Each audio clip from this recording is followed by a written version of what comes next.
أعوذ بالله من الشيطان الرجيم بسم الله الرحمن الرحيم الحمد لله رب العالمين والصلاة والسلام على أشرف الأنبياء والمرسلين سيدنا محمد وعلى آله وصحبه أجمعين رب اشرح لي صدري ويسر لي أمري واحلل عقدة من لساني يفقه قولي سبحانك لا علم لنا إلا ما علمتنا إنك أنت العليم الحكيم بارك اللهم لنا في شهر رمضان بارك اللهم لنا في شهر رمضان بارك اللهم لنا في شهر رمضان.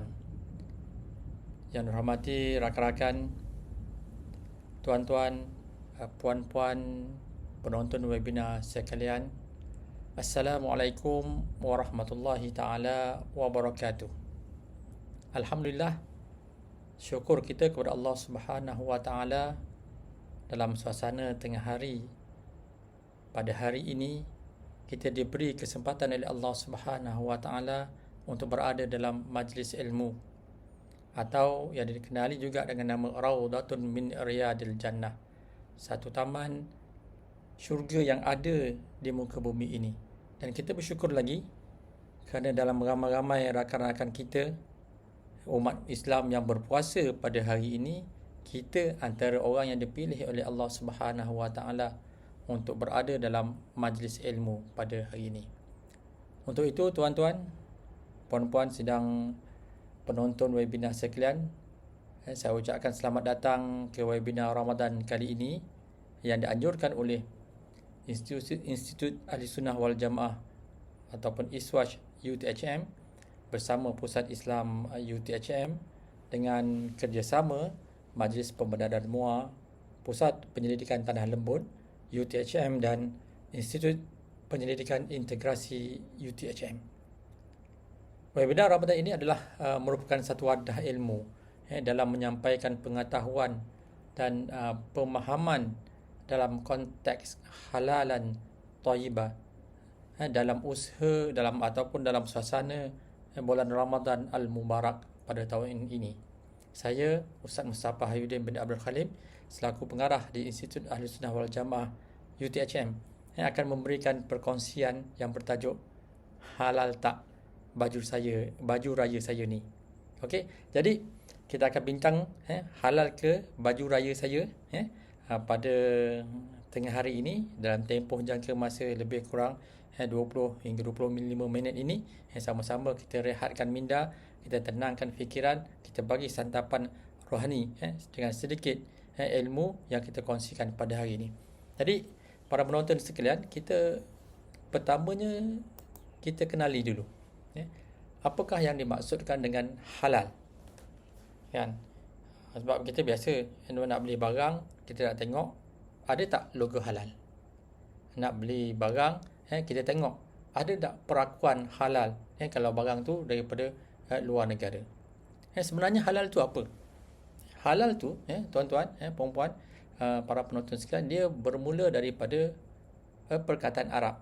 Diambil daripada perkataan Arab, iaitu halla yahillu hillan wa halalan, yang bermaksud dibenarkan ataupun dibolehkan oleh hukum syarak. Itu maksudnya. Dalam munjid, ia didefinisikan sebagai sesuatu yang dibolehkan oleh Allah Subhanahu wa ta'ala.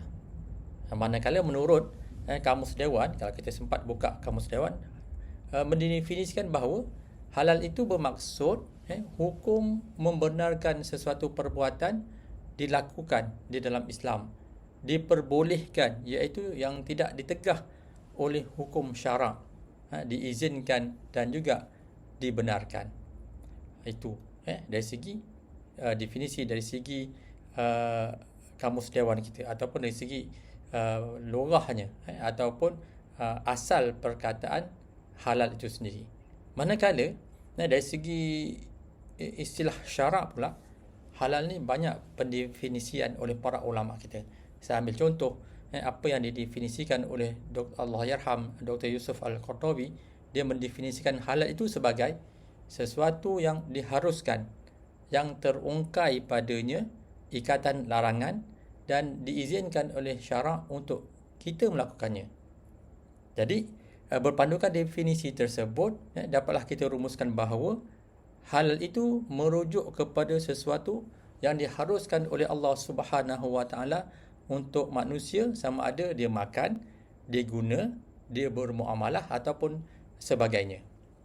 Jadi sesuatu perkara yang dianggap halal dalam Islam, selama mana tiada nas ataupun dalil yang menunjukkan bahawa ia adalah haram, ia menjadi satu perkara yang halal lah. Dan sehubungan dengan itu, skop halal dalam Islam bukan sahaja tertumpu ataupun terfokus kepada makanan dan barangan gunaan, bahkan ia juga meliputi sistem ekonomi, sistem keuangan dan seluruh aspek kehidupan manusia. Sebab itulah kita hari ini bukan sahaja kalau kita nak buat pinjaman, nak buat loan, mesti nak tengok loan yang kita buat, yang pinjaman yang kita nak buat tu menepati syarak ataupun tidak. Bukan itu sahaja, kita nak beli kereta, kita nak tengok sistem pinjaman yang ditawarkan oleh bank-bank ataupun institusi keuangan tersebut menepati kehendak syarak ataupun tidak. Sebenarnya dalam kita nak pilih baju raya pun, kita juga kena lihat adakah baju raya kita ini menepati kehendak sebagaimana yang ditentukan oleh syarak sebagai contoh. Jadi ini adalah antara mukaddimah lah yang kita boleh fahami apakah yang dimaksudkan dengan maksud halal itu sendiri. Halal satu perkara yang dibenarkan oleh syarak. Dan selain itu juga dalam kita pergi dengan lebih detail, apakah prinsip Islam dalam urusan halal dan haram kita ni. Jadi kita tengok, dan sebagaimana tuan-tuan, perempuan yang kita sedia maklum, kita mengetahui daripada kita kecil sampai besar sampai hari ini, kita memperakui bahawa Islam merupakan agama yang syumul, yang merangkumi segala aspek kehidupan manusia. Dan syariatnya mencakupi seluruh aspek yang diperlukan oleh manusia, yang meliputi akidah, ibadah, muamalah, munakahat, jenayah dan akhlak. Dan ringkasnya, Islam menetaskan hukum yang memberikan peraturan dan undang-undang terhadap semua perkara yang menyentuh perilaku ataupun perbuatan manusia.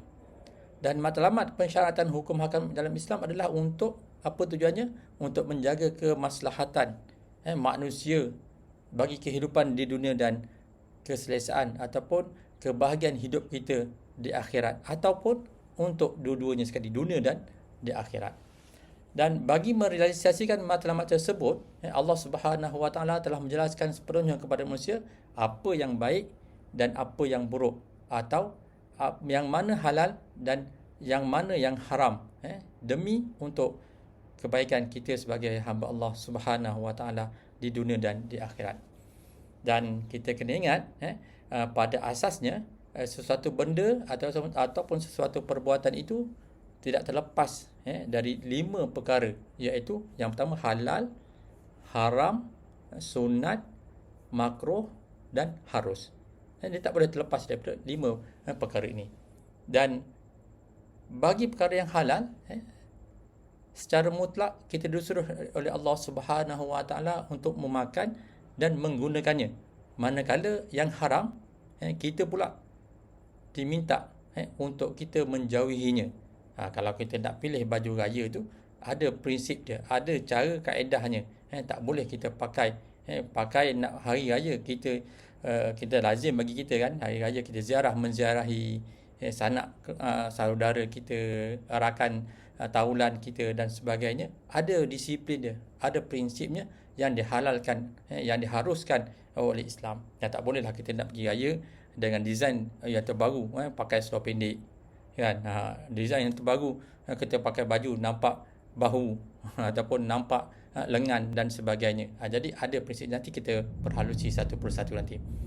Dan dalam masa itu juga, tuan-tuan, puan-puan, ada perkara yang disebut sebagai syubhah, dan kita diperingatkan agar meninggalkan perkara syubhah supaya kita tidak terjebak ke dalam perkara-perkara yang haram.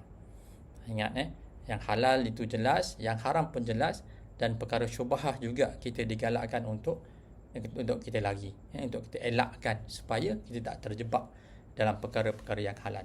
Perkara-perkara yang haram. Dan mencari sesuatu yang halal untuk dimakan ataupun untuk kita gunakan dalam kehidupan seharian adalah merupakan satu kewajipan yang difardukan oleh Allah Subhanahu Wa Taala ke atas setiap Muslim. Kerana mengambil sesuatu yang halal itu dapat menambah cahaya iman kita dan membuatkan doa kita dimakbulkan oleh Allah Subhanahu Wa Taala dan amal ibadah kita diterima oleh Allah Subhanahu Wa Taala. Sebagaimana memakan yang haram boleh menghalang doa dan ibadah kita dari diterima oleh Allah Subhanahu Wa Taala.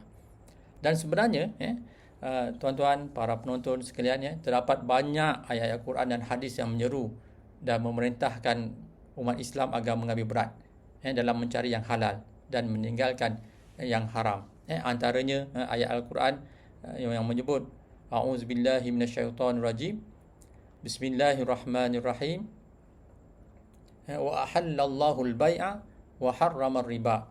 Allah Subhanahu Wa Taala telah menghalalkan jual beli dan mengharamkan perkara-perkara yang melibatkan riba. Itu jelas. Ayat ni pun biasa kita dengar kan. Jadi dalam perkara yang lain juga tuan-tuan sedang penonton yang dirahmati Allah Subhanahu Wa Taala, dalam kita bincang perkara yang syubhah tadi, sebagaimana kita lihat dalam hadis Nabi sallallahu alaihi wasallam daripada Abu Abdullah An-Nu'man Ibn Bashir radhiyallahu anhu, bahawasanya beliau berkata, aku telah mendengar Rasulullah sallallahu alaihi wasallam bersabda, sesungguhnya perkara yang halal itu terang dan jelas, dan sesungguhnya perkara yang haram itu terang dan jelas, dan di antara kedua-dua perkara tersebut disebutkan oleh Nabi sallallahu alaihi wasallam ada perkara-perkara yang syubhah, iaitu yang berlaku kesamaran yang kebanyakannya orang tak mengetahuinya. Barang siapa yang menjaga perkara syubhah, maka sesungguhnya dia telah membersihkan agamanya dan maruah dirinya. Dan barang siapa yang terjatuh dalam perkara yang syubhah, maka dia telah jatuh dalam perkara yang haram. Seumpama seorang penggembala yang menggembala di kelilingi kawasan larangan dan dia bimbang dia akan menceroboh masuk ke dalam kawasan tersebut.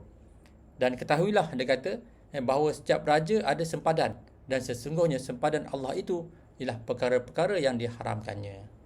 Dan ketahuilah bahawa dalam setiap jasad itu ada seketul darah yang apabila ia baik, maka baiklah seluruh jasad, dan apabila ia rosak, maka rosaklah seluruh jasad. Ketahuilah ia adalah hati. Ini yang disebutkan hadis Nabi SAW dalam Sahih Muslim. Jadi ini peringatan kepada kita untuk kita sama-sama menjauhi daripada perkara yang haram dan perkara-perkara yang syubhah.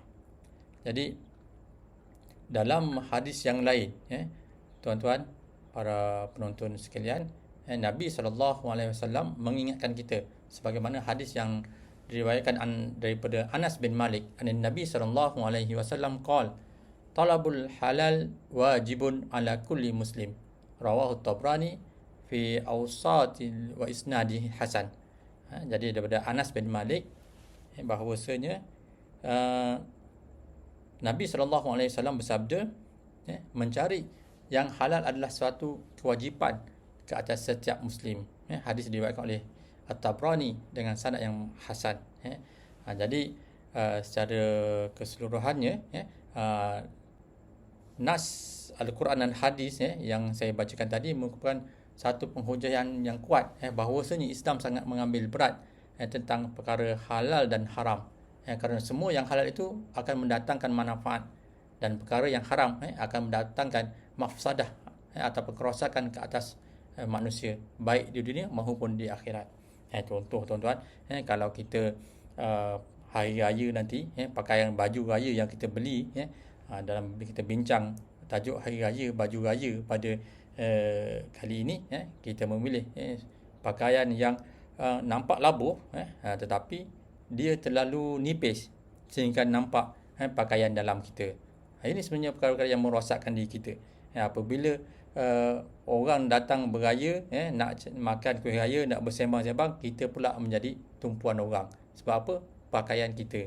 Ada orang minat dengan cara pemakaian yang begitu, dan ada orang menjijikkan apabila kita memakai pakaian yang nampak pakaian dalam kita. Dan ini bukan perkara yang bagus dalam suasana kita meraihkan bulan Syawal nanti. Jadi itu antara prinsip Islam dalam urusan halal dan haram. Tapi dalam banyak-banyak perkara, tuan-tuan, yang ini yang kita nak jelaskan, nak tegaskan di sini dalam tempoh masa yang agak terhad ini. Apakah prinsip Islam dalam urusan halal dan haram?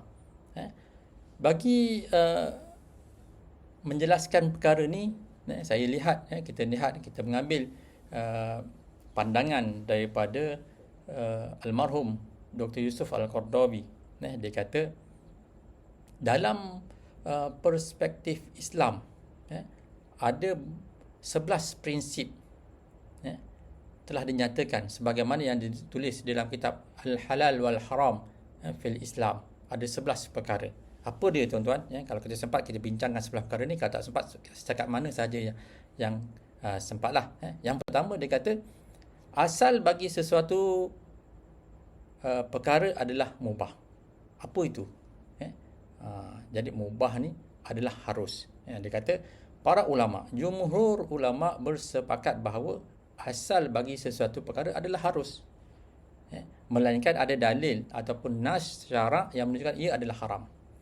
Dan kaedah ini tidak terhad kepada benda sahaja, bahkan ia juga meliputi perbuatan dan tingkah laku yang tidak tergolong dalam urusan ibadah. Jadi maknanya, tuan-tuan, kalau musim raya ni kita nak pilih baju raya kita, pakai baju raya tu, kita fikir sama ada baju raya kita baju Melayu ke, baju Melayu tengok pula bersongket ataupun tak bersongket, baju Melayu kita bercorak batik ataupun sebagainya. Yang dinamakan baju Melayu tu, memakai baju Melayu hukumnya adalah harus, kecuali ada dalil yang menyatakan pakai baju Melayu adalah haram, melainkan ada dalil-dalil yang menghalang untuk kita berbuat demikian. Selagi mana tak ada dalil ataupun nas ataupun larangan untuk kita memakai baju Melayu, maka hukumnya adalah harus. Jadi kita nak meneruskan keharusan dalam kita berpakaian baju raya tersebut, kita kena lihat bahawa baju yang kita pilih itu menepati kehendak ataupun hukum syarak. Dan asalnya, yang pertamanya dia memang dah boleh dah, dia kata harus. Kecuali kita tak jumpalah dalil-dalil yang menyatakan bahawa memakai baju raya itu adalah haram. Yang pertama. Yang kedua, kuasa menghalalkan dan mengharamkan sesuatu adalah hak milik mutlak Allah Subhanahu Wa Taala. Kita tak boleh nak pandai-pandai nak keluarkan hukum, nak keluarkan fatwa bahawa pakai baju Melayu bersamping bersamping adalah haram. Kita tak boleh mengatakan begitu, sebab kuasa sebagaimana yang telah dinyatakan di awal tadi, prinsip sesuatu perkara itu adalah harus, kecuali ada dalil yang menyatakan bahawa perkara tersebut haram. Walaupun dalam pemakaian baju Melayu kita tu, kalau masa saya belajar dulu, tuan-tuan, orang Arab ni dia tengok kita pakai baju Melayu bersamping ni, dia pelik. Sebab apa dia kata dia pelik? Sebab kenapa kau punya kain tu tergantung? Sebab kita pakai samping kan, sampai pakai lutut je. Bagi orang lelaki yang belum kahwin, prinsipnya kalau pakai samping atas lutut maknanya belum kahwin, kan? Kalau pakai samping lepas pada lutut maknanya dah berkahwin, ataupun orang tu dah kahwin tapi dia nak kahwin lagi, dia kena pakai samping atas pada lutut. Itu prinsipnya, kan? Tapi orang Arab ni dia pelik. Kenapalah, kan? Budak-budak Malizi ni, budak-budak Malaysia ni pakai kain tergantung, tak ke atas dan tak ke bawah. Dia orang pakai jubah kan daripada atas terus sampai ke bawah, kan? Tak ada macam kita separuh je. Tapi kita kata ini adalah budaya kami. Dan kita pakai baju Melayu. Kalau kita pakai baju kurung Johor, satu butang, itu ada maksud dia. Apa maksud butang satu? Dan kalau kita pakai baju Melayu yang 5 butang, itu pun ada maksud yang tersirat di sebalik butang-butang tersebut. Tapi kita bukan nak bincangkan berkaitan dengan passion atau fashion baju Melayu. Kita nak bincangkan baju Melayu ataupun baju raya kita ni menepati tak kehendak halalan thayyiban. Kita ingat dalam prinsip yang kedua ni, dia kata kuasa menghalal dan mengharamkan sesuatu adalah hak milik Allah Subhanahu Wa Taala, bukan hak milik manusia. Sebab apa? Apa yang dihalalkan oleh syariat adalah halal dan apa yang diharamkan oleh syariat itu adalah haram. Meskipun ia sangat baik menurut hawa nafsu. Contohlah kan, kita kata pakai baju Melayu ataupun kita pakai yang perempuan pakai baju kurung, tapi baju kurungnya ketat. Kan. Memang baik kata, kan moden dah saat orang pakai baju-baju yang fit-fit ni kan. Ikut nafsu memanglah. Tapi tak boleh. Apabila kita berpakaian, pakaian kita tu membentuk tubuh badan kita, dan apabila dilihat oleh mereka yang bukan mahram kita, menaikkan nafsu itu adalah haram di sisi agama kita. Haram dari segi syariat kita. Dan apa yang dihalalkan oleh syariat adalah halal, dan apa yang diharamkan oleh syariat adalah haram. Meskipun ia sangat baik menurut hawa nafsu. Dan manakala bagi sesuatu perkara yang tidak dinyatakan status halal dan haram oleh Allah Subhanahu Wa Taala, maka ia adalah halal sekiranya perkara itu dapat membawa manfaat dan tidak mendatangkan kemudaratan kepada manusia. Jadi kalau tak nyatakan secara jelas dalam Al-Quran, tapi dia memberi manfaat kepada kita. Kan macam kita pakai baju raya, kita pakai baju Melayu Teluk Belanga ataupun kita pakai baju Melayu design modern, design 2023 kan, dah lama, dah 2 tahun lepas kita tak dapat berhari raya. Hari ni macam-macam mereka fashion kan, memfashionkan design baju Melayu kan. Jadi kita hari ni dah lama simpan duit nak beli baju raya, tak boleh beli. Kali ni kita akan beli baju Melayu, baju raya yang agak mahal sedikit kan. Jadi kita dalam prinsipnya kita ada had dan batasannya, walaupun dia tidak dinyatakan secara jelas keharamannya ataupun kehalalannya, tapi kerana dia memberi manfaat kepada kita adalah diharuskan. Dan bukan itu saja, Allah Subhanahu Wa Taala yang diingatkan kepada kita yang mempunyai hak mutlak untuk menetapkan sesuatu perkara itu halal dan haram sebagaimana yang dinyatakan dalam kitabnya atau melalui perantaraan Rasulullah sallallahu alaihi wasallam. Manakala para fuqaha hanya berperanan sebagai perantara yang menjelaskan hukum hakam yang ditetapkan oleh Allah Subhanahu Wa Taala, sama ada yang telah dihalalkan ataupun yang telah diharamkan. Jadi dalam Al-Quran ke dalam hadis ke, dia tak nyatakan. Kalau kita tengok hadis-hadis yang melibatkan dengan pakaian dan sebagainya, tak jelaskan baju cekak musang ke baju Melayu ataupun baju raya fashion ni ke halal, fashion ni haram, tak ada, dia tak nyatakan. Tapi para ulama yang menentukan. Antara garis panduan yang dibuat, dikatakan jangan sampai yang sebagaimana yang saya katakan tadilah, dia tak boleh pakaian tu terlalu singkat sangat sampai nampak betis bagi yang perempuan, ataupun yang lelaki pakai baju Melayu tapi singkat sampai nampak pusat dan sebagainya. Itu antaranya lah. Jadi kita pergi pula dalam prinsip yang ketiga, dalam menentukan halal dan haram sesuatu perkara, terutama dalam kita memilih baju raya kita ni. Yang ketiga, prinsip yang ketiga dikatakan mengharamkan yang halal dan menghalalkan yang haram, seperti syirik. Contohlah kan, kita kata apa salahnya nak pakai seluar pendek nak berhari raya. Ini kan fashion terbaru. Ataupun kita pakai seluar labuh sikit sampai paras lutut, tapi nampaklah kepala lutut kita tu kan. Sebab benda ni apa salahnya kita halalkan, walaupun benda tu telah jelas apabila kita batasan aurat lelaki paras mana, perempuan paras mana, dah dinyatakan dengan jelas, tapi kita sengaja nak memandai-mandaikan, kita nak mengharamkan yang halal dan kita nak menghalalkan yang haram. Disebut oleh almarhum Syekh Dr. Yusuf Al-Qaradawi, dia kata sama seperti syirik. Dan hak untuk menentukan yang halal dan haram dalam Islam, sebagaimana yang dinyatakan di awal tadi, merupakan hak mutlak Allah Subhanahu wa taala sepenuhnya. Dan sebarang usaha untuk mencampuri urusan Allah dengan mengharamkan yang halal dan menghalalkan yang haram, hukumnya adalah sama seperti syirik.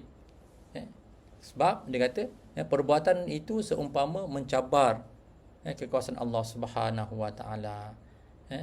Allah Subhanahu wa taala, sesungguhnya Allah Subhanahu wa taala mencela secara nyata orang yang mengharamkan yang halal dengan sewenang-wenangnya, kerana perbuatan mereka itu sudah melampaui batas.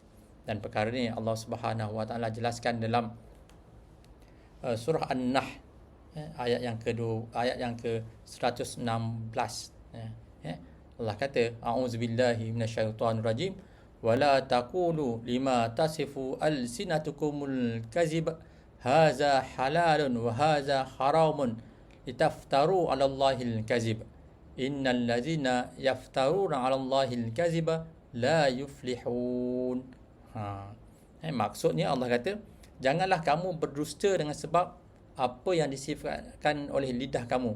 Ini halal dan ini haram. Maknanya kita tahu, tuan-tuan, perkara ini dah haram tapi kita sengaja nak menghalalkan. Kita tahu. Ataupun dia kata untuk mengada-ngadakan sesuatu yang semata-mata kita nak dusta terhadap Allah Subhanahu wa taala. Ataupun kita nak, tadi kita nak menghalalkan yang haram, ini kita nak mengharam pula yang benda yang dah halal.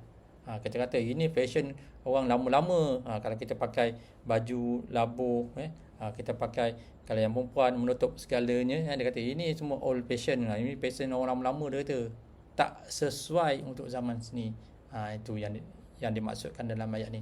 Sesungguhnya dia kata, Allah kata orang-orang yang berdusta terhadap Allah tidak akan berjaya. Jangan main-main. Jangan kita cakap ikut sedap mulut kita je. Walhal benda tersebut merosakkan diri kita, malah akidah kita juga rosak. Jangan menghalalkan yang Allah telah haramkan ataupun mengharamkan apa yang Allah telah halalkan. Jadi kena ingat, tuan-tuan, dan jangan kita kata kalau kita pakai yang menutup aurat, yang bersopan dan santun, ini kita kata ini semua geng-geng pak lebay. Bukan.